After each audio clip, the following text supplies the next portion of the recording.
নামাজ ত্যাগ করলে, নিয়মিত আদায় না করলে তার উপর 15টি আযাব নাজিল হবে। দুনিয়াতে 6টি, মৃত্যুর সময় 3টি, কবরের মধ্যে 3টি, হাসরের মাঠে 3টি। দুনিয়াতে 6টি আযাব হলো: 1. বেনামাজির হায়াত কমে যাবে। 2. বেনামাজির বরকত হবে না। 3. বেনামাজির চেহারার সৌন্দর্য থাকবে না। 4. বেনামাজির কোনো দোয়া কবুল হবে না। 5. বেনামাজি সব নেকি বরবাদ হয়ে যাবে। 6. বেনামাজির নিকট হতে সব রহমতের ফেরেশতা চলে যাবে এবং একসময় ইসলাম হতে খারিজ হয়ে যাবে। আর মৃত্যুর সময় 3টি আযাব হলো: 1. বেনামাজিকে মৃত্যুর সময় অপমানিত, লাঞ্ছিত ও সিদ্ধাত আকৃষ্ট দিয়ে জান বের করা হবে। 2. বেনামাজির ক্ষুধার্ত অবস্থায় মৃত্যুবরণ করবে। 3. বেনামাজি পিপাসা অবস্থায় মৃত্যুবরণ করবে।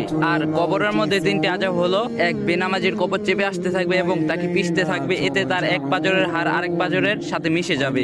2. বেনামাজির কবরে দাউ দাউ করে আগুন জ্বলবে। সর্বশেষ হলো বেনামাজির কবরে বিরাট বিরাট সাপ এসে ভরে যাবে এবং এক ফেরেশতা এসে জোরে জোরে গুর্জ মারতে থাকবে। হাসরের মাঠে 3টি আযাব হলো: 1. বেনামাজিকে আল্লাহ পাক গজবের সাথে ডাকবেন এবং বিরাট এক সাপ এসে তার খোঁজ করতে থাকবে। 2. বেনামাজি 30,000 বছর পুলসিরাতের রাস্তায় হীরার চেয়ে ধারালো, চুলের চেয়ে চিকন